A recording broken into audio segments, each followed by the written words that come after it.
Ernesto Denardim.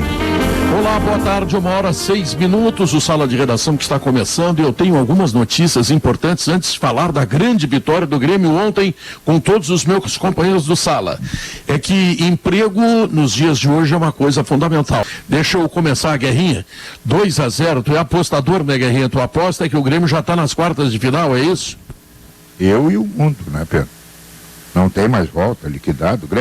O Grêmio nem foi brilhante ontem, não foi espetacular, nada disso. Não precisou, né? Não precisou, porque ele é tão melhor que o outro, ele ganhou ao natural. Vem cá, se a gente parar para pensar, o Grêmio para entregar o ouro aqui, na pior das hipóteses, é tomar 2-0. Pô, por favor, eu ontem estava ouvindo... nos pênaltis ainda, né? Isso, ainda tem que perder 2 vezes. Eu ontem estava ouvindo que esse time do Guarani Paraguai, a grande dificuldade é fazer gol. Puxa vida, então tá liquidado o assunto, né? O importante ir para o Grêmio é que o time apresentou algumas peças assim, que aos poucos estão começando a fazer o torcedor perder a desconfiança. Uma delas é o goleiro, né? Quando ele é exigido, ele aparece e faz a sua parte. Foi contra o Corinthians, ontem também foi bem contra o Guarani, e isso é importante. Por quê? Porque vai dando confiança ao jogador, vai dando confiança ao torcedor. E o Grêmio tem uma caminhada aí pela frente com boa chance de sucesso. Eu acho que a Libertadores é a Copa do Brasil. Volto a dizer, mesmo com o jogo atrasado, vejo o Grêmio com muito pouca chance de ser campeão brasileiro. Por quê? Porque ele está muito atrasado na tabela, precisa passar por muita gente, e também tem gente com jogos atrasados e que está na sua frente. Então é questão de matemática. Agora, quanto a Libertadores, passagem de fase, olha, se der 1,20 pode jogar uma casa no jogo Grêmio e Guarani aqui que vai receber. Tá bom. Davi Coimbra, dá para dizer, né, que tá na mão, né? Ah, sim, tá na mão, claro. Eu acho que, claro, o futebol tem que ter aquelas surpresas, né? Mas é improvável. Não é impossível, mas é improvável. A boa notícia pro Grêmio, além da classificação, né, tudo aquilo que a gente está vendo, é que o Grêmio encaixou na hora certa, né? Ele veio claudicante, veio errático durante todo o ano, com problemas, não sabendo como se definir, vacilava. Chegou um momento em que o Grêmio estava assim, totalmente desfigurado como time, né? E então, parece que as deficiências foram dando... as deficiências que eu digo, os desfalques, na verdade, né? Aquilo que parecia deficiência foi ajeitando o time do Grêmio, obviamente com a sabedoria do Renato, do Romildo, né? Da comissão técnica do time, que estava vendo o que estava acontecendo e o que tinha em casa, né? Mas aí o que o Grêmio pegou, ele lançou mão daquilo que ele já tinha. Darlan, Jean-Pierre, foi colocar o Ferreirinha, que ontem não jogou, mas o Luiz Fernando também tá indo bem, mas sobretudo esses, Darlan, Jean-Pierre e Matheus, acertando o meio de campo, o resto começou a funcionar. Então, o Grêmio conseguiu isso, né? Até a própria saída do Alisson, não que o Alisson seja um jogador desprezível, não é isso, mas quando ele saiu, deu possibilidade para que outros jogadores mais agressivos, atacantes mais agressivos do que ele, como o Ferreirinha e o Luiz Fernando, mostrassem que podem jogar, né? E estão jogando muito bem. Então as coisas foram se acertando pro Grêmio. E se acertou na hora certa, na hora precisa, que é o final do ano. O melhor seria, evidentemente, que essas competições não se estendessem tanto, né? Se tivesse tudo terminando agora, o Grêmio teria grande chance aí de fazer muito bom sucesso nas competições. Eu concordo com o Guerrinha. Né? Essas duas aí, a Libertadores e a Copa do Brasil, elas estão muito à feição do time do Grêmio. Duda Garbi, o que tu diz?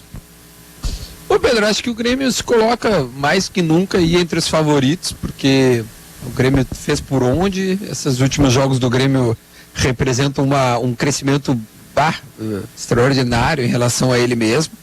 Eu acho que o Grêmio, acho que desde quando eu me emocionei ali em 16, 17, esse time aí acho que é o que está me jogando uma bola mais legal de ver nesses últimos 4, 5 jogos, assim, tá legal de ver jogo do Grêmio. Tipo assim, tu te empolga, tu sabe que tu vai ver PP, Matheus, Darlan, Jean-Pierre. É um meio campo que todo ele tem idade olímpica, todos podem estar na Olimpíada se quiser depois. É um meio campo renovado, é um meio campo que empolga, o cara mais empolgado já pode estar gritando que o Grêmio vai estar nas finais, vai ser campeão, que vai levantar e tudo mais. O cara que é um pouco mais cauteloso pode achar algum defeito e não tem problema, porque o Grêmio não é perfeito, o Grêmio vai perder. Mas ontem o PP mostrou que ele tá em outra prateleira, ele é de outra turma. O Jean-Pierre, então, se ele tiver um pouco mais de intensidade, o Jean-Pierre realmente, olha, ele vai muito longe, porque a qualidade técnica dele é muito superior. E aí quando tu junta todo mundo, eu sou dos caras que mais bate nessa tecla há muito tempo, graças a Deus eu posso falar isso com a boca cheia, de quem queria que esses guris jogassem juntos há muito tempo, porque eu achava que daria certo. E tá dando certo, Pedro. Eu tô realmente muito Ferreirinha contente. também? Eu gostaria de Ferreirinha, mas eu acho que o Luiz Fernando tem jogado bem e acho que ainda falta, né? E isso aí não é uma opinião minha, tenho certeza que o Renato está olhando o acabamento, né? Ontem ele fez 2, 3 jogadas incríveis, driblando metade do time adversário, e aí o acabamento ainda falta um pouco. Ele tem um potencial bom. Eu gostaria sim de Ferreirinha também, mas o Luiz Fernando está fazendo um papel muito legal naquele lado direito. Eu ainda insisto, o Grêmio pegou times inferiores a ele, tá? Todos que ele venceu nessa sequência, todos eram inferiores a ele, todos. E o que ele fez? Passou por todos eles, ou seja, fez o que tinha que fazer, Quando tem um time melhor, quando tem um time pior na tua frente, ganha desse time. Ganha dele, isso. Leonardo Oliveira, o Grêmio já deve estar pensando no Santos e na LDU, não é isso? Não, o Grêmio está classificado, a não ser que uma hecatombe aconteça, o Grêmio não vai avançar. Mas, Pedro, o Renato, nesta semana, né, o Renato anunciou a renovação até o final de fevereiro. E eu até escrevi sobre isso. Eu acho que o Renato já pode começar a conversar e já poderia ter anunciado até dezembro. Por quê? Porque o Renato passou a temporada inteira tentando encontrar o time, buscando as contratações, mexendo no grupo, movimentando as peças, né, trocando alguns jogadores. E agora, em novembro, o Renato encontrou o time. E não só o time, o Renato ganhou um centroavante que faz o titular jogar. O Diego Souza está jogando muito pela sombra do Churin. Claro que também teve um movimento do time em se aproximar a ele, tem que ser justo em dizer isso. Mas o crescimento do Diego coincide com a chegada do Churin.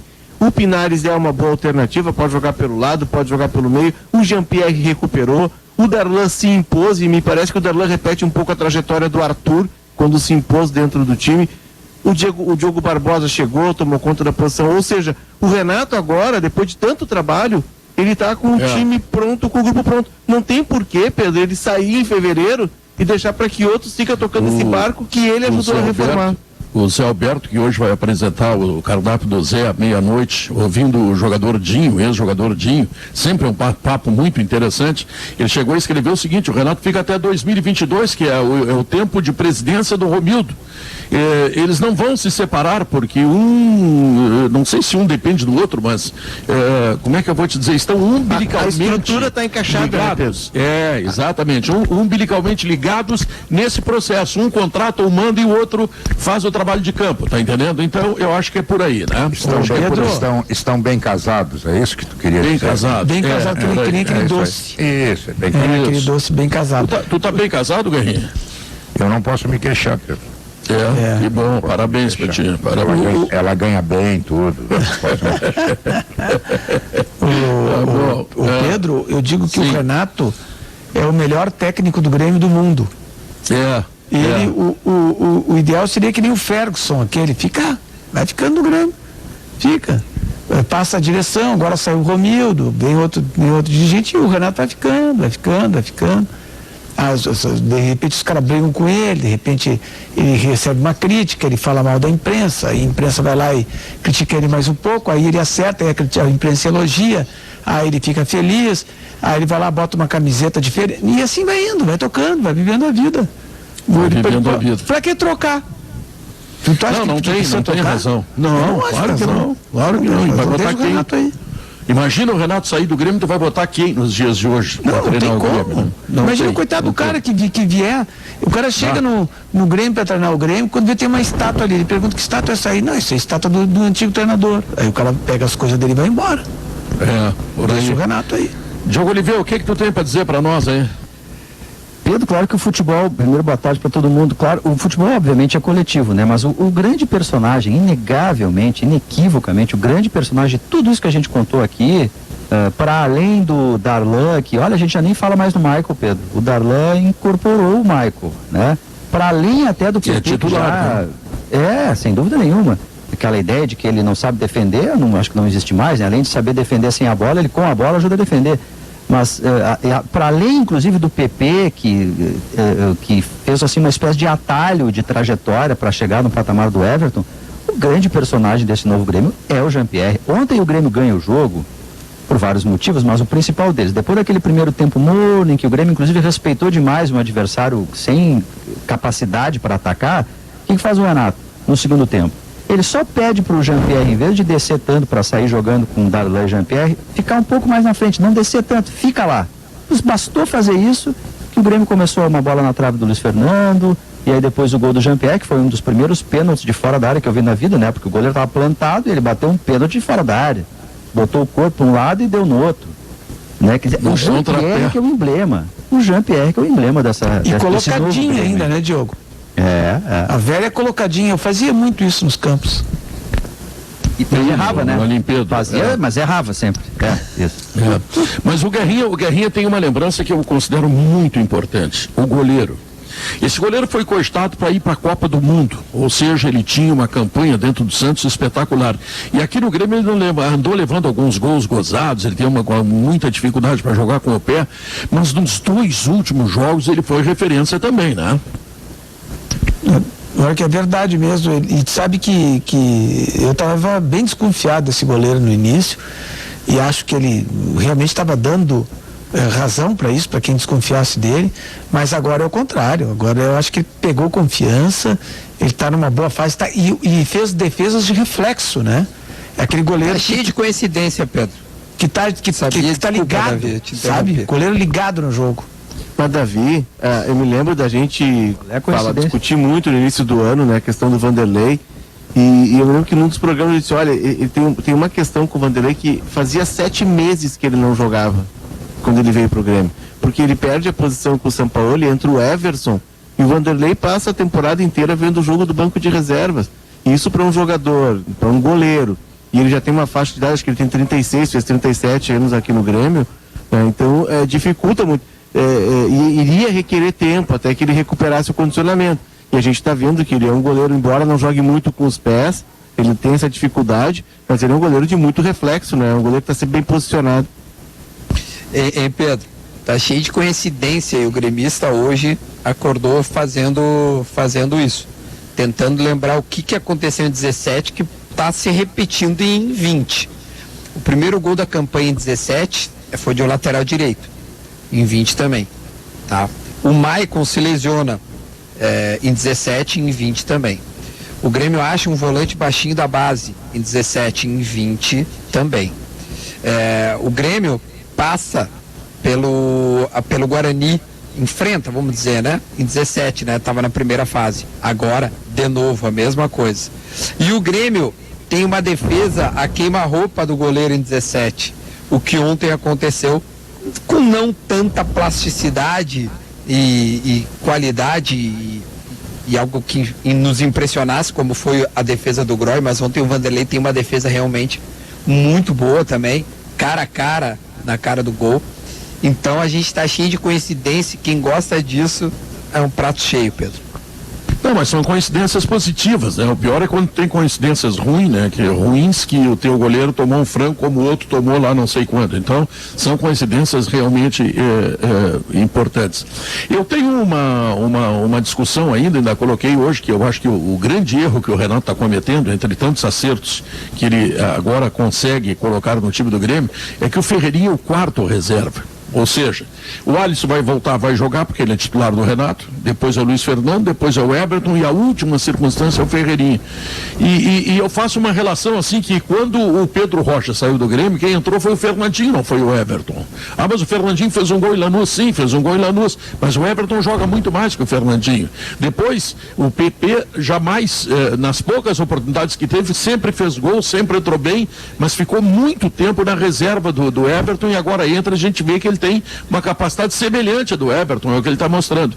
Será que o Ferreirinha vai esperar tanto tempo também para entrar no time? Tomara que não, Pedro, mas o que tu coloca é feliz, assim, a tua colocação. Eu concordo contigo, tá? Tu não quer colocar o Ferreira de titular, tu entende que não é hora, tá bom, super respeitável, né? O Renato tem argumentos de sobra para dizer pra gente que ele tem razão. Beleza, eu posso não concordar. Agora, uma coisa que eu não vou concordar é que o Everton, o genérico, esteja na frente do Ferreira. Isso é inadmissível. Isso é importante que ele não esteja até para esse planejamento que tu colocou aí como figura antes de dar a tua opinião. Pelo crescimento de extremas, a dinastia do lado esquerdo prova que no lado direito tem que acontecer isso. Agora o Pedro disse o seguinte, não, o Alisson quando voltar vai ser titular. Será que vai ser, Pedro? Porque eu sei que o Alisson era o titular e o Renato gosta dele, e ele é um jogador útil, tudo bem. Mas a entrada desses outros jogadores com características diferentes, mais agressivos, mais atacantes, eu estou falando do Ferreirinha e do Luiz Fernando, ela mudou um pouco o ataque do Grêmio, deu mais agudez ao ataque do Grêmio, né? O Grêmio está mais perigoso com esses jogadores. Será que volta o Alisson, que pega a camisa de titular se voltar, quando voltar? Eu vou responder, eu acho que sim. Acho que sim, até porque ele não saiu por deficiência, né? Ele saiu por lesão. Apesar de que... E tem jogos e jogos, né, Davi? Tem jogo que tu precisa de um jogador mais agudo, que é o caso do Luiz Fernando, do próprio Ferreirinha, mas tem jogos que tu precisa ter mais proteção ali pro meio campo, ajudar para liberar um para sair, fazer o trabalho do operário. Por isso que eu acho que ele volta, assim. E aí, entendo que o Renato, nesse ponto aí, o Renato é muito justo. O cara, quando sai por lesão, ele faz o cara voltar na condição que saiu. Então eu acho que ele volta, assim. Mas quando o Maicon estiver recuperado, o que tu acha que ele vai fazer, Guerrinha? Pedro, aí é uma outra questão. O Maicon, o problema a qualidade não se discute. O problema do Maicon é só físico. O Maicon joga mais do que todos os meio-campistas do Grêmio? Joga, claro que joga. Por que ele estava jogando pouco? Porque estava abalhado, estava com dor, estava no sacrifício. Agora, ele em condições, ele é titular. Tanto é que ele é diferente, que ele foi lembrado para jogar uma Copa do Mundo pelo Tite. Então, eu acho que, de repente, ele retoma também. E o Grêmio fica com aquele negócio, o Grêmio fica com uma step 0 km. É muito bom isso. Quer dizer, apertou o sapato, tem aonde mexer. O duro é quando o treinador olha para trás e diz assim, puxa vida, eu tenho que mexer. Mas, puxa, o que eu tenho ali não vai melhorar o que está acontecendo. Aí é complicado. Ah não, se tu olha para trás, não vai melhorar, eu vou botar um cara do mesmo nível, eu vou botar um cara que é muito próximo do mesmo nível e que tem fôlego, o treinador, meu senhor de Deus, ele fica feliz da vida. O Ayrton Gontov, lá de São Paulo, viu, Diogo? O Ayrton Gontov, lá de São Paulo, está me mandando uma informação que o Ferreirinha agora vai completar 23 anos.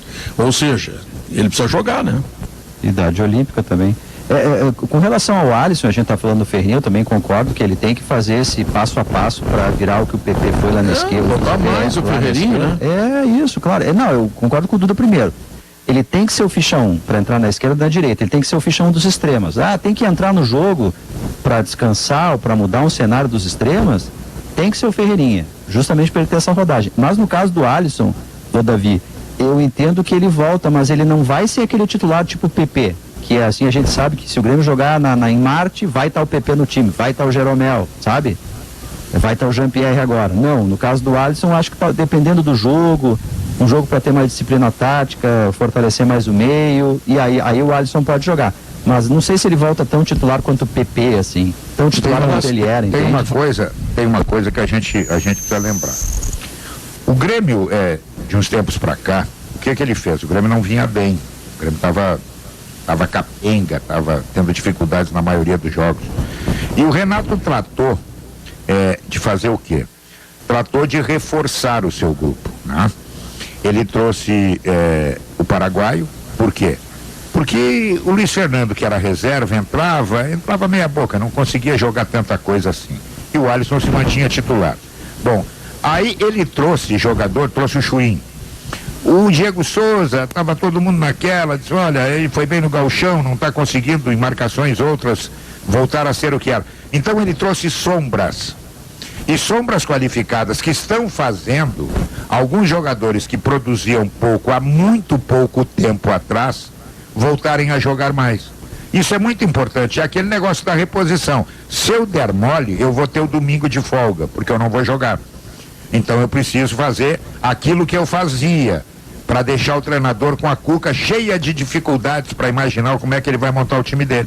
Acho que foi boa essas sombras que o Grêmio contratou. O Guerrinha ontem depois do programa, depois da transmissão, né, no balanço final, houve um momento que o Diori Vasconcelos estava falando a respeito do time do Grêmio e disse, no meio do seu argumento, que o Grêmio ainda estava longe de jogar o futebol de 2016 e o futebol de 2017, que rendeu ao Grêmio a Copa do Brasil de um ano e a Libertadores do outro.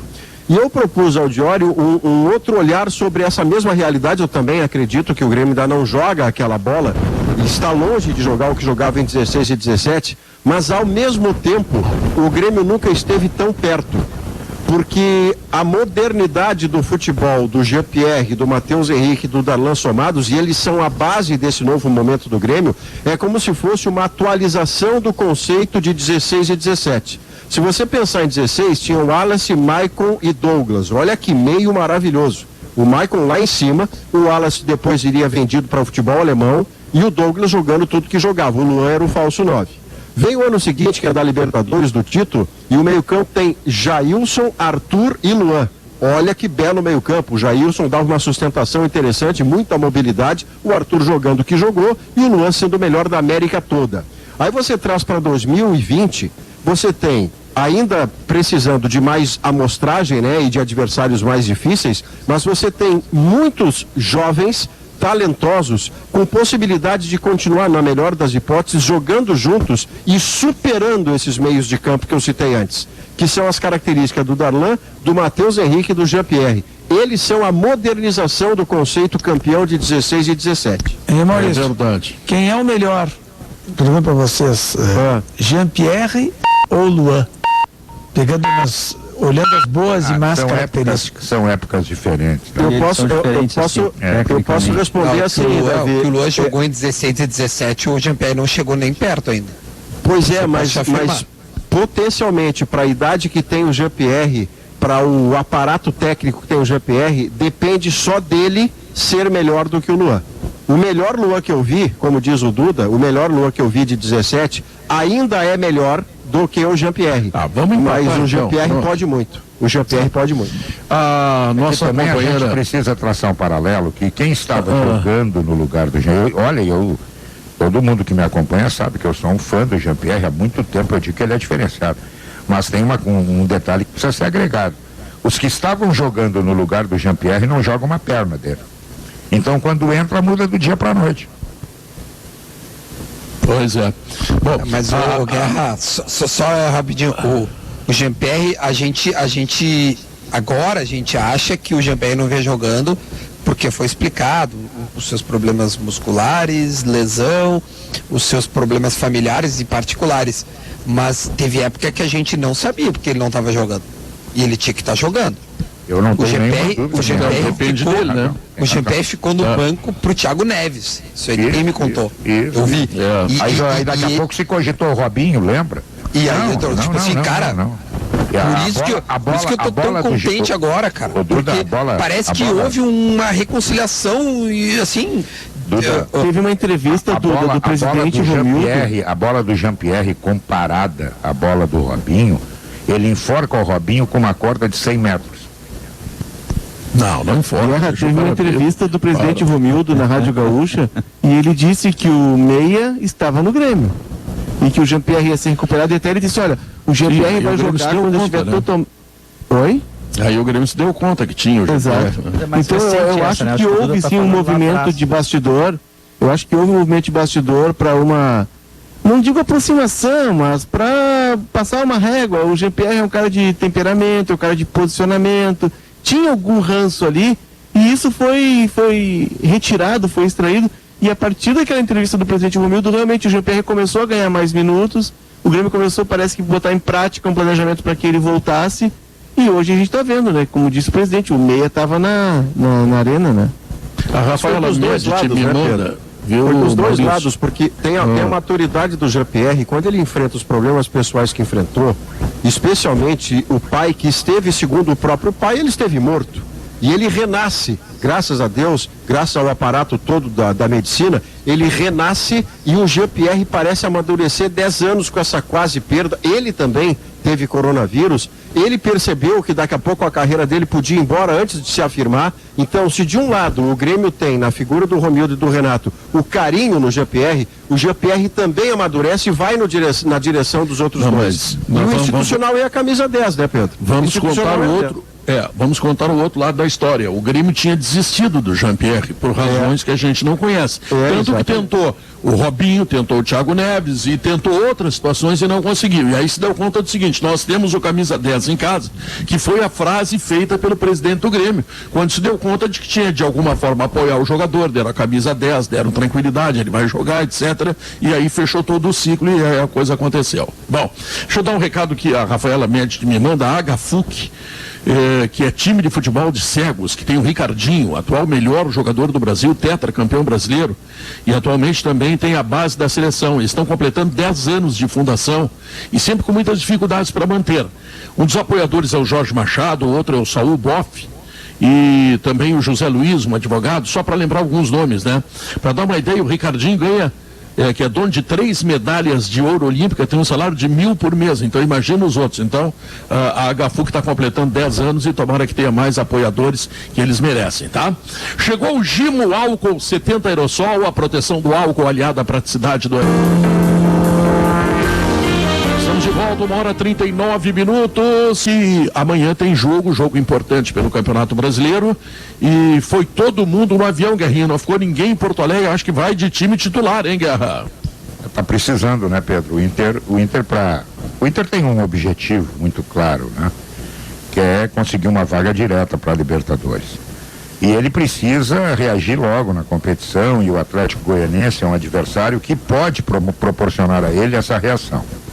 Então eu acho que é jogo, sim, para colocar o que tem de melhor. Eu sempre sou favorável a se colocar o que tem de melhor. Eu costumo dizer que quando tu coloca o teu melhor time, não é fácil ganhar. E quando tu não coloca, fica muito difícil ganhar. Então eu sempre acho que tem que colocar o melhor. E vamos esperar também o fim da tarde, né, para ver o que vai acontecer e quem vai passar para o segundo turno na eleição do Inter, né? Além do que, o time titular do Abel qual é? O Abel recentemente fez escolhas muito discutíveis, como por exemplo, o atacante que faz gol para ele não joga, é banco. São escolhas estranhas, esquisitas. O Yuri Alberto, que provavelmente amanhã joga. O Thiago Galhardo, na função que jogava com o Cudê, ele conseguia fazer um gol por lance e um por sorteio. Mais recentemente, impactado pela saída do treinador, que lhe deu essa chance, né, de virar outro patamar na carreira, mas também voltando de uma lesão. O Thiago Galhardo volta de uma lesão e não consegue jogar o mesmo padrão anterior, mas essas escolhas que o Abel pode fazer amanhã para encontrar o time, elas vão repercutir diretamente na quarta-feira. Então, se você nem tem um time titular afirmado ainda, como é que você vai poupar jogadores? Se nem os 11 você tem definidos da melhor maneira. Amanhã é mais uma possibilidade para o Abel achar essa formação, achar essas peças. Agora, Maurício, também tem que levar em conta que o Internacional acabou sendo beneficiado mesmo por essa prorrogada no jogo contra o Boca Juniors pela Libertadores, né? Ele ganhou uma semana inteira, onde a gente sabe que é importante para os atletas terem recondicionamento físico, mas principalmente acho que se tiver um recondicionamento mental e psicológico, isso realmente vai ajudar muito, né? Uma semana inteira de trabalhos ali, onde os atletas podem se recuperar fisicamente das lesões ali, no caso do Patrick, do Moledo. Então acho que o Inter acaba se beneficiando por essa, não, obviamente pela questão do Maradona e do adiamento da partida, mas é uma semana onde consegue pelo menos ter algumas ideias táticas mesmo, algum treinamento, coisa que os times não estão podendo ter durante o ano de 2020, né? Então, importante que o Internacional consiga esses 3 pontos diante do Atlético Goianiense, né? Aliás, afinal foram 3 partidas durante o ano e com 3 vitórias, né? Com gol do Musto, com gol, enfim, né? O Atlético Goianiense foi o nosso saco de pancadas de 2020, né? Eu espero que Moisés continue Rodinei sendo. também. Isso, Moisés, Rodinei e Musto, né? Então, tipo assim, ele tá pintando um gol do Marcos Guilherme agora pra sequência, então. Né? E aí fecha com chave de ouro aí o 2020 nos confrontos com o Atlético Goianiense e avança com mais 3 pontos, né? Porque eles estão fazendo falta no É um consolo, né, Marianotti? É o que a gente tem que se apegar, né, Davi? Sabe que eu sou um torcedor otimista. Os comigo. confrontos contra o Atlético Goianiense, então, tá tudo em ordem. É isso, né? Então, eu queria que todos os confrontos fossem com o Atlético Goianiense. O Guerra tocou. E vambora. O Guerra tocou no ponto ali da eleição e eu não me lembro, já faz um tempinho que eu tô nessa lida. Eu não me lembro de uma eleição com tanta indefinição assim Faz um dentro tempinho, do não, conselho. um tempão, né? Um tempão, tempinho, tá velho, tempinho. tá careca já, né? Não, é careca, mas é precoce, Pedro. É precoce essa calvície. Mas assim, eu não me lembro, e eu acho que talvez vocês, né, também não, tu me conhece, David, tu sabe como eu sou jovem. Eu não me lembro de uma eleição tão acirrada dentro do conselho, porque no conselho os grupos são mais definidos, os apoios, né, já são costurados, e já se sabe mais ou menos, é previsível quem vai para o segundo turno, que é no pátio, ou até é previsível que não vá para o segundo turno, como aconteceu com o Giovanni Luigi, ganhou o primeiro turno. Mas neste ano, e eu estava acompanhando até ontem, vi a explanação não consegui ver a primeira, do Ginter Spode, mas vi as outras 3 explanações dos candidatos. Há uma indefinição muito grande, ninguém consegue apontar quem serão os 2 candidatos na eleição do pátio, acho que é 15 de dezembro. E isso vai sair agora à tarde, às 5 horas. A disputa está muito forte, está muito acirrada e há muita migração de votos, há muita negociação por votos. Né? Então, é um ambiente político do Inter como eu não via havia alguns anos. Olha, talvez teve uma eleição do Asmus me ajudem, com Gilberto Medeiros, acho que foi por um voto. Marcelo né? Feijó. Marcelo Feijó. Foi O por Inter um foi voto, campeão né? brasileiro, o Inter foi campeão brasileiro, em 79, invicto, com o Marcelo de presidente, e ainda assim é José Asmus quem ganha a eleição. No ano seguinte, o Inter é vice-campeão da Libertadores, e durante a decisão da Libertadores, vende o Falcão para Roma. Sim, e é por um voto, né, Maurício? Uma vitória extremamente Apertadíssimo, apertada. Eu acho que depois dessa eleição é essa de agora. A mais acirrada. Eu também não sei quem passa para o segundo turno. Mas se passar o Aquino, o vice de futebol será Roberto Sigman. Isso eu já posso afirmar para vocês, estou dando essa notícia, ninguém deu em primeira mão. Se o Aquino for, ele anuncia Roberto Sigman como seu homem do futebol. Pois é, tu sabe que hoje de manhã eu escrevi, e está aí no nosso Gaúcha GZH, que o favorito para ganhar a eleição não é a chapa do Aquino. O Aquino nem estaria no segundo turno. E aí um conselheiro do Inter me mandou dizendo, não, tu desce uma barriga, o Aquino vai para o segundo turno. Bom, eu estou vendo assim indicações, estou falando com pessoas, vendo o próprio GZH fez uma pequena pesquisa e deu o Alessandro Barcelos em primeiro e em segundo deu o Ginter Spode, né, que é do MIG, do Movimento Inter Grande. Agora vamos ver, tem eleição, né, e ela é parelho, o Aquino é um homem de grande personalidade dentro do conselho, de grande aceitação, e pode sim, quem sabe, bom, vamos deixar para lá, né, depois vai então para o pátio, e aí no pátio não é bem no pátio, é no computador, né, Leonardo? É no computador, mas o Inter vai colocar totens ali para quem não tiver acesso à internet em casa para que possa votar. Mas não vai ter aquela mobilização toda, que é quase que um dia cívico do clube, né? Os sócios vão para lá, passam um dia, tem campanha, tem gente distribuindo panfleto, aquela mobilização toda, até que é muito legal, que mostra um lado do clube de estar vivo, aquilo não vai ter. Ela vai ser uma votação virtual, né? E é 15 de dezembro. Mas Pedro, essa indefinição que tu disseste, ela passa muito, Pedro, porque o voto, e isso foi definido ali atrás na comissão eleitoral, o voto ele é secreto. E houve a chapa do Alessandro, por exemplo, ela se posicionou contrária a isso, ela queria um voto aberto, né? Mas o voto secreto, ele permite que haja essa migração. Ele permite que tu feche com alguém verbalmente e na hora de votar mude, né? Então, por isso cria toda essa névoa, assim, toda essa indefinição na escolha dos dois candidatos. Então, mas é uma eleição muito disputada, são 4 chapas, mas isso dá uma ideia também de que as pessoas não estão abandonando o Internacional, apesar das dificuldades, né? Então, vamos ter uma eleição realmente importante dentro do Internacional, ela está acontecendo até às 5 horas da tarde. A eleição não terminou ainda, na verdade, né? Não, termina às 5 da tarde. Eu tô em contato aqui com a Lenise Doval, que é a presidente do conselho, a primeira mulher presidente do conselho do Inter em 111 anos. E ela me disse que no máximo ela estima que 5h20 da tarde sai o resultado. Hoje nos esportes anuncia os dois, então. Exatamente. Depois daquele sinal, Maurício, que tu sempre diz, agora 17h15, aí anuncia. É verdade. Tá, agora Maurício, escala o time do Inter amanhã, vamos ver. Se for toda a bala para cima do Atlético Goianiense. Olha, o Patrick, eu tô indo pelos que estão voltando, mas vamos lá de 1 a 11, né? O Marcelo Lomba joga, me parece que Heitor é o natural lateral direito pela qualidade. Do outro lado vai o Wendel, até porque o Moisés com lesão muscular estaria ainda em recuperação.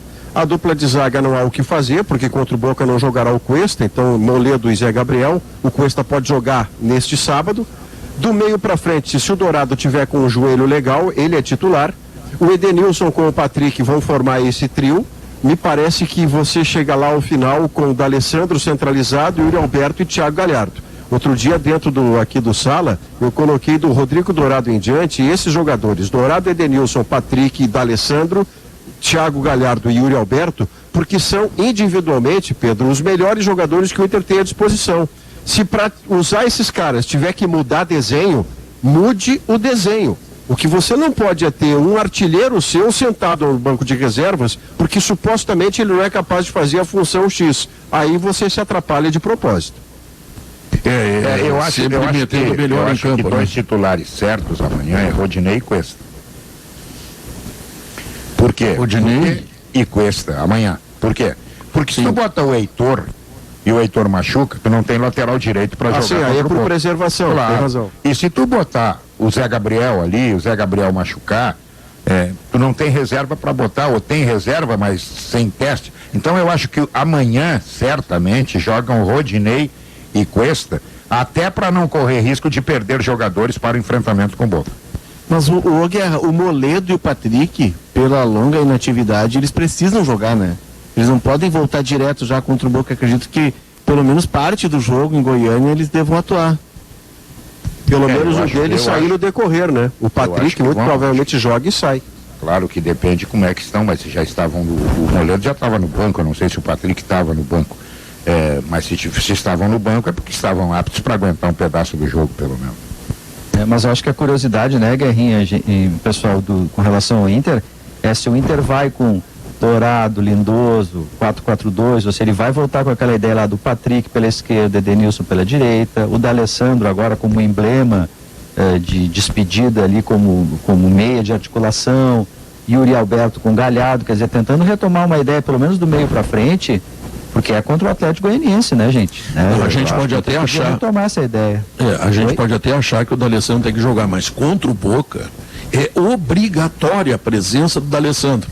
Eu estou me lembrando de um jogo do Grêmio, que o Schiavi jogava no Grêmio, o Grêmio foi jogar contra o Boca na Bomboneira. Ele não botou. Ele não botou, ele botou o Teco para jogar. Tá? Bom, mas se não seja o D'Alessandro, Pedro, não é o D'Alessandro. Mas contra o Boca tem que ser o D'Alessandro, cara. Não, isso não tem dúvida, mas eu digo assim, mas contra o Atlético, então bota um outro jogador que exerça essa função, entendeu? Pode ser o Maurício, né? Tentar retomar. Pode? Para tentar retomar uma ideia anterior do meio para frente que vinha dando certo. Mas pode ser o melhor Inter, os melhores momentos do Inter nesses últimos anos foram quando os técnicos fizeram aquele meio com Lindoso, Edenilson e Patrick. Seja com o Odair, seja com o Cudê, às vezes um pouco mais à frente, às vezes um pouco mais aberto, tal, não interessa.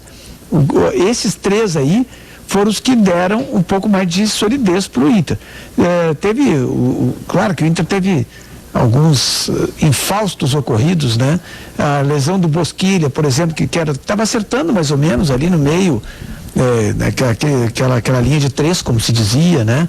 A lesão do Bosquilha, do lateral direito, que é um bom lateral direito, o próprio Guerreiro, tal, todas essas lesões aí atrapalharam, né? Agora, os momentos bons foram isso, foram quando estava com esses 3 e o Moledo também, né? Quando o Moledo estava em campo, porque eu me lembro que com o Odair vinha mal e tal, teve aquele Grenal que o Inter montou uma retranca e conseguiu arrancar o 0-0. Lembra que a gente achava que, todo mundo achava que ia ser goleada pro Grêmio, se dizia isso, tal, o Grêmio vinha de goleadas, e depois disso o Odair acertou o time com esses caras aí, com esse meio e com o Moledão na zaga, né? Foi o melhor Inter dos últimos anos, quando tinha esses jogadores. Com o Endel cruzando e o Edenilson fazendo o gol para uma vitória do Internacional num Grenal.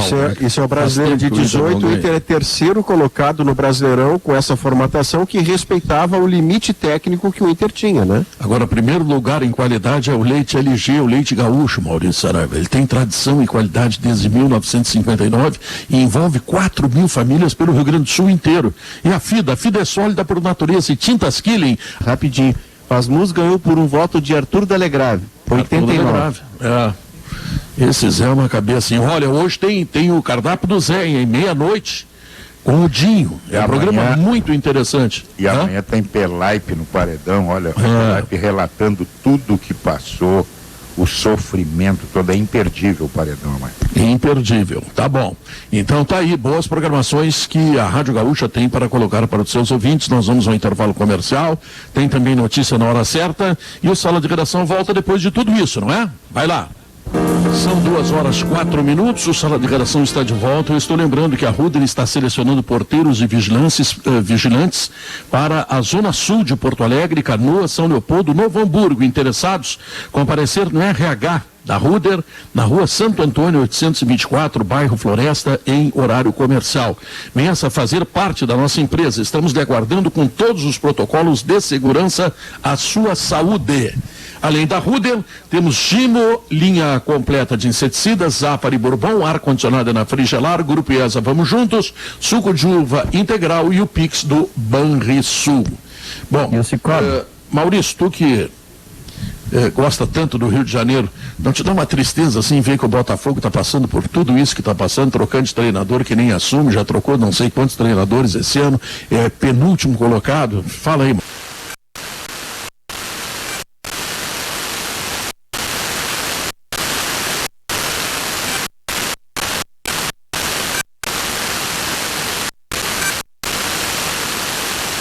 que é uma das arquiteturas mais lindas do país, que tem o manezinho ali, o bonequinho na frente de bronze, que tem o Cristo Redentor ao fundo. O Botafogo hoje é um fantasma de si.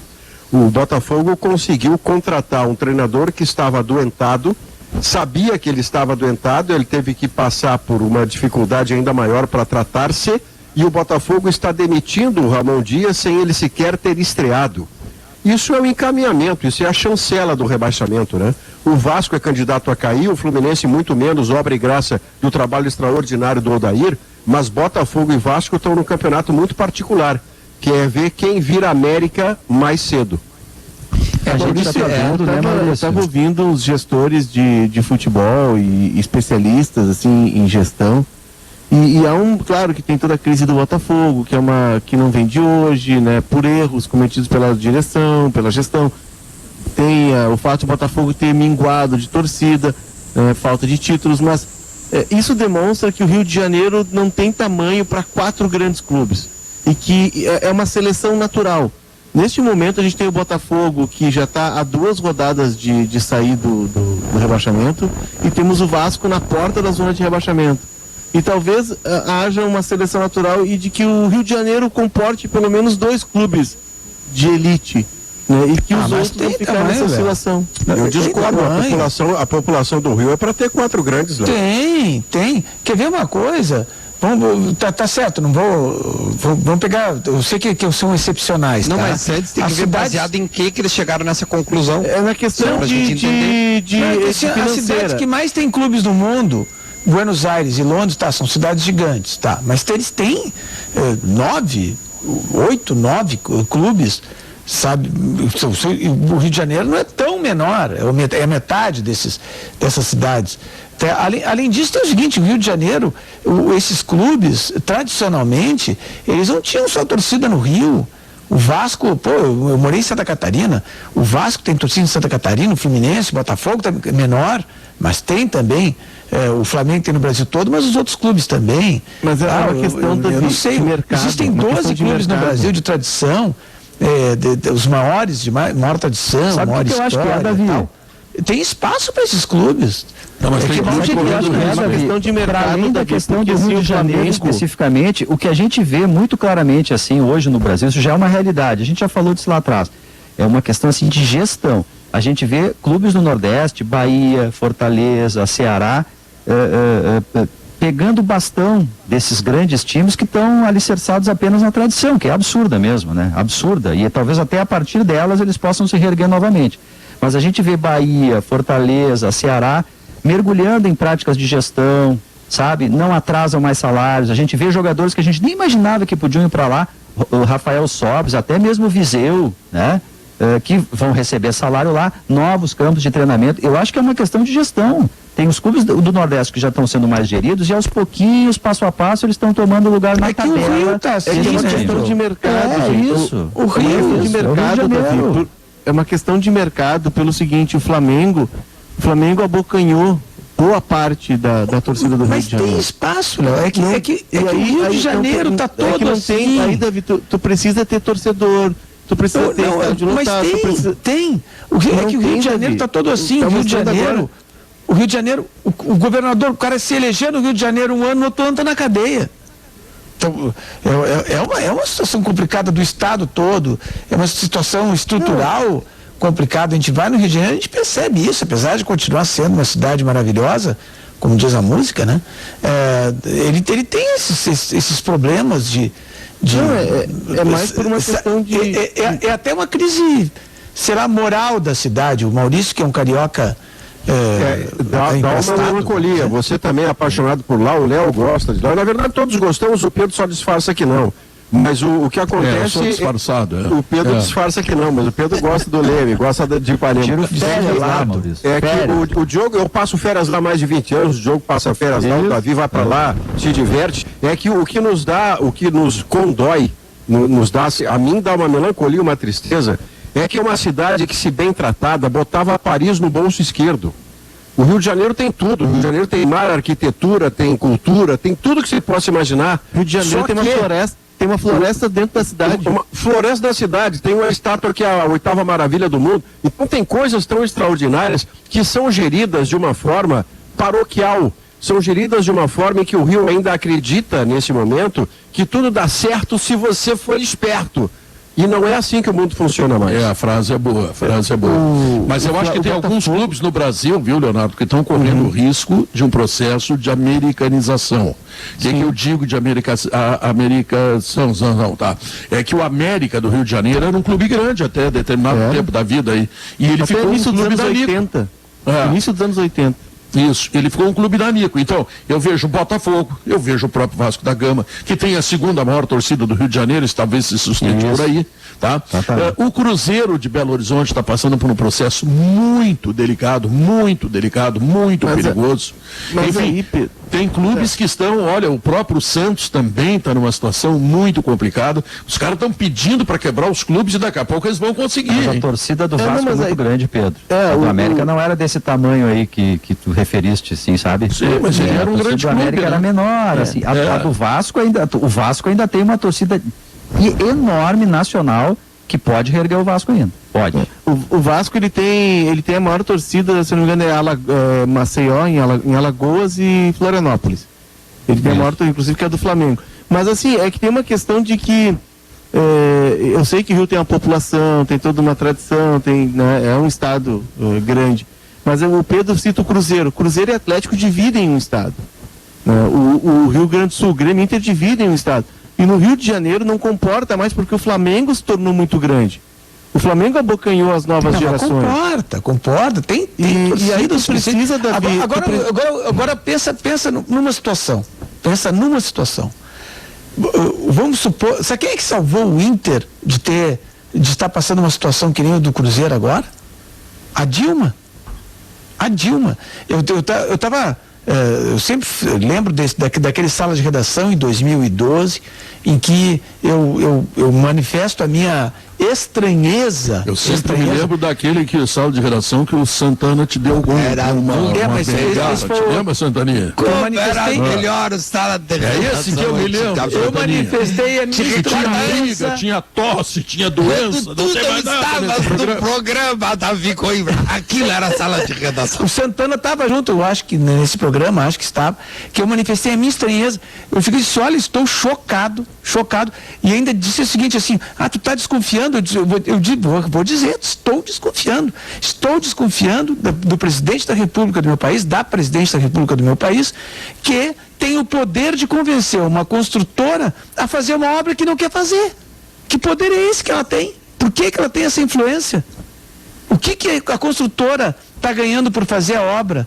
O que a construtora vai fazer, vai perder se não fizer a obra? Eu disse isso no sala de redação. Que maravilha que os colorados ficaram bravos comigo e botaram no YouTube isso, porque está lá, provado que eu estava dizendo, antes da Lava Jato, 2 anos antes. A Lava Jato mostrou qual era a diferença. Mas, exatamente por causa daquele relacionamento promíscuo que havia entre governo e empreiteiras, que a Dilma teve poder para pressionar, e Andrade Gutierrez foi obrigado a fazer a obra do Beira-Rio. Porque se Andrade Gutierrez não tivesse feito a obra do Beira-Rio, você sabe o que ia acontecer? O Inter ia estar sem estádio, ia estar com uma dívida gigantesca, ia estar afundado com bilhões nas costas para pagar, ia estar numa situação parecida com a do Cruzeiro. O Inter caiu para a 2ª divisão por causa daquilo, mas seria muito pior se não tivesse a Andrade Gutierrez feito o estádio como fez. Voltando ao Botafogo, até entrevistei hoje o Paulo Pinheiro, que é o CEO da Abril, né? Só um. Vamos ver, Leonardo. Não, até sobre isso eu entrevistei o Paulo Pinheiro hoje, está na minha coluna, que é o CEO da Abril, porque e hoje à tarde vou falar com o Mauro, da Arena Portuguense, porque me chama muita atenção o seguinte, a gente fala muito da dificuldade dos clubes, né? E é real, pela pandemia, pela quarentena, mas essas empresas, elas vivem de público nos estádios. E os estádios vão fechar 9 meses sem receber uma pessoa. Então tem lojista que está fechado lá. E ele me diz, olha, hoje a operação do Beira-Rio, ela é superavitária, porque teve receitas que entraram no início do ano. A questão é que, depois de 6 meses de carência, ele retomou o pagamento do financiamento com o Banco do Brasil, BNDES e Banrisul. E aí sim, é uma dívida alta. Se não me engano, até estava vendo o valor aqui, acho que é 369 milhões. Ele me disse algo em torno, até vou ver o valor certinho. Mas está sendo pago o financiamento e espera-se que, com o ano novo, o público voltando, essas operações elas comecem a render para essas empresas. E acredito que na Arena, vou falar com o Mauro hoje à tarde, na Arena aconteça o mesmo processo, né? Porque sem o público não entra receita. Não tem. Olha aqui, logo depois do intervalo comercial, eu vou dar a informação, São Paulo diz que não tentará anular o jogo contra o Ceará. Tá? Que boa notícia para o campeonato. Eu também acho. Mas houve erro de direito. Eu quero discutir com vocês isso aí depois, tá? Voltamos logo em seguida. Temperatura. MT Madeiras Tratadas. Beleza, resistência, durabilidade e ecologicamente correto. 28 graus. MT Madeiras Tratadas. Madeiras de reflorestamento, pinos e eucalipto. Tratadas em autoclave com garantia de 12 anos contra cupins e fungos decompositores. Indicadas para uso externo e interno. Madeiras para paredes, forros, assoalhos, decks, postes, moirões, pergolados e peças rústicas. Tudo em 3 vezes sem juros nos cartões ou à vista com desconto. MT Madeiras Tratadas. Em Rio Grande, na Avenida Itália, 1525. Fone WhatsApp 981415332. Cara, meu pacote de dados acabou de novo e não tem Wi-Fi. Aqui, ó. Ouve o rádio FM do meu celular aqui. O som é massa. Bora lá, divido o fone aqui contigo. Que fera! Não sabia dessa. Curta o sinal do Rádio FM de graça. Ziploc, muito prática. Deu vontade? Então experimente. Experimente já a farofa Santa Massa no churrasco ou em suas refeições. E surpreenda-se. Farofa Santa Massa, um toque divino de sabor na sua mesa. Ô, motora, é melhor o senhor quebrar aqui à esquerda. Ué, por que, amigo? Rolou um acidente. 2 horas 20 minutos, quer ter um gramado sempre em dia, cuidar do jardim com mais facilidade? Então confira os últimos lançamentos da linha de jardinagem Steel. São cortadores de grama, roçadeiras, podadores, lavadoras de alta pressão para você fazer ainda mais no seu jardim, tudo com a confiança de uma marca líder em ferramentas motorizadas com até 2 anos de garantia. Steel com você para fazer sempre o seu melhor.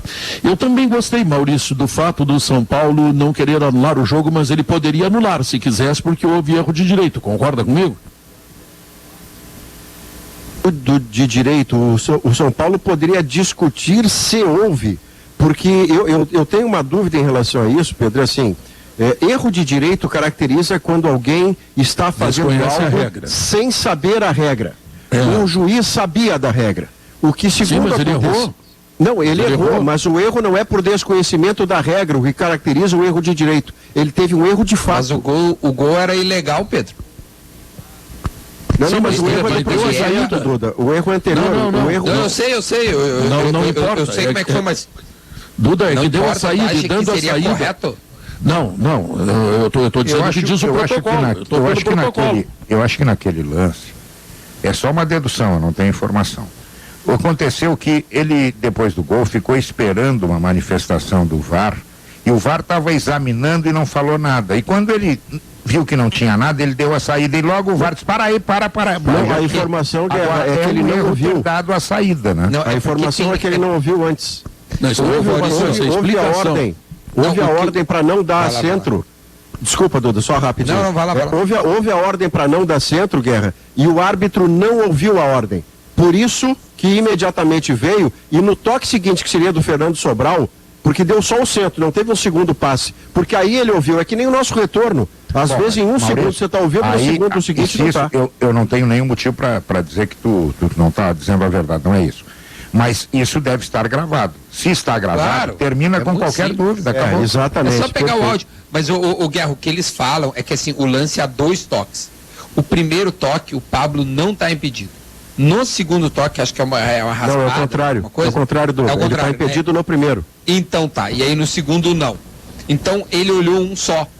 E acho que foi o Diori até que estava contando isso pra gente no Bola nas Costas, na Atlântida.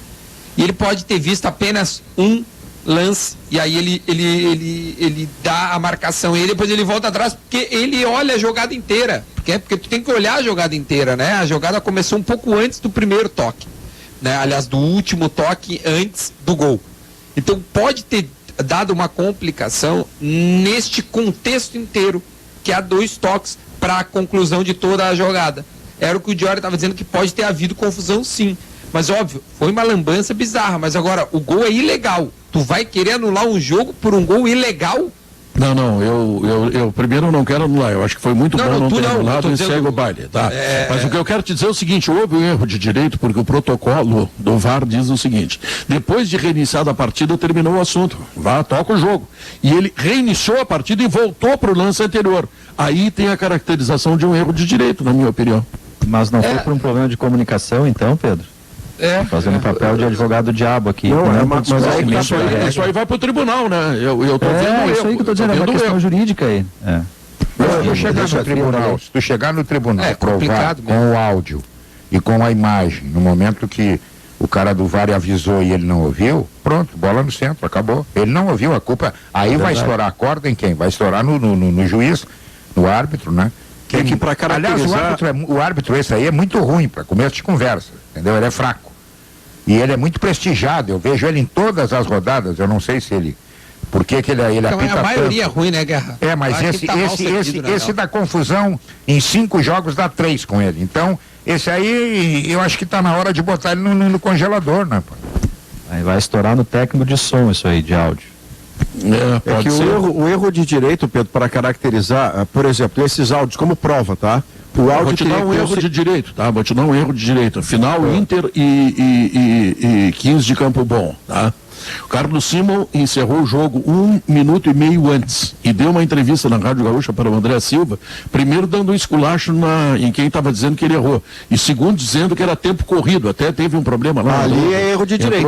Ali é erro de direito porque ele desconhecia a regra. Ali então, sim, mas então deixa eu te dar um exemplo. Disse uma coisa que não corresponde àquilo que está estabelecido na regra, tá? Perfeito. E só não foi adiante o assunto porque estava terminando, era o último jogo do campeonato, e o 15 de novembro teria que ficar com o contrato de jogadores e tal, não tinha dinheiro e não entrou com reclamatório. Mas ali estava caracterizado o erro de direito, porque o Carlos Simon não reconheceu a regra, ou ele errou a regra. Agora, ali nesse sim. caso aí, Maurício, mas então vamos lá, então chama de outra coisa. Não foi cumprido o protocolo do VAR, porque o protocolo do VAR diz que aquilo que eu falei, se reiniciar o jogo, terminou o assunto. Aí você está certo, Pedro, é que o erro de direito para anular o jogo, ele precisa ser erro de direito, ele precisa caracterizar essa expressão, que seria o seguinte, é como uma prova de áudio em que o juiz do VAR e o do apito dissesse assim, não, mas eu posso interromper e posso voltar atrás depois que eu apito. Se o juiz disser um negócio desse, ele desconhece a regra. Mas como ele vai dizer que ele não ouviu a orientação de que não era para dar o centro, não há erro de direito, há erro de fato.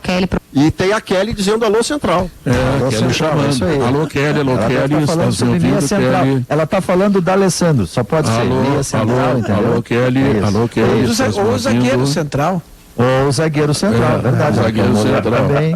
É isso aí, certo. Ela quer o moledão lá para espanar os caras do Atlético Goianiense. Alô Kelly. Que ele já está querendo entrar, Pedro. Deu agonia, né? Pois é, o alemão também está querendo entrar, tá todo mundo se metendo. Deixa eu dar um pitaquinho na Série B. Hoje joga o Brasil de Pelotas, um jogo duríssimo contra o Sampaio Correia.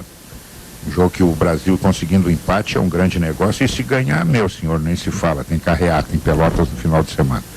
Mas o Juventude, que também joga, o Juventude tem a chance agora de firmar pé no G4. Eu estou achando, Pedro, apesar do equilíbrio, o América, a Chapecoense, o próprio Sampaio Corrêa me parecem muito bem encaminhados para subirem de divisão. Eu acho que o Juventude está no bolo, porque o Cuiabá está em queda livre. O Cuiabá joga em casa hoje, era bom que o Cuiabá não ganhasse. Acho que até vai ganhar, mas não está bem. E o Juventude, ao contrário, o Juventude está com um time redondinho. Acho que podemos ter mais um time na Série A do ano que vem. Deixa eu chamar o Demoliner. Da competição, hein? Melhor ataque da competição, 36 gols. O Demoliner está lá em Goiânia esperando o Internacional e tem notícia, né, Demoliner? Não tem. Mandaram eu chamar, eu chamei e ele não entrou. Devia ser sobre o almoço. Erro de direito ou erro de fato? Erro de direito ou erro de fato? Vai estourar no cara do áudio, pronto. E aí, Demoliner, me ouviu? Eu te ouço sim. Boa tarde, Pedro. Boa tarde a todos os amigos do Sala. Desfalque de última hora para o Inter, tá? O Edenilson não vem para Goiânia, ele será o principal desfalque do Inter para essa partida. O Inter ainda não divulgou o real motivo pelo qual ele não viajará aqui para Goiânia para a partida diante do Atlético de amanhã às 9h, se é por preservação visando o Boca Juniors ou se é por alguma questão clínica, alguma questão médica. Fato é que ele não embarca com a delegação daqui a pouco rumo aqui a Goiás, rumo a Goiânia para a partida válida pelo Campeonato Brasileiro, Pedro. Tá legal, esse é o Douglas Demoliner, repórter de GZH e da Rádio Gaúcha, muito particularmente, que já está em Goiânia aguardando a delegação do Internacional. E agora o alemão vai trazer...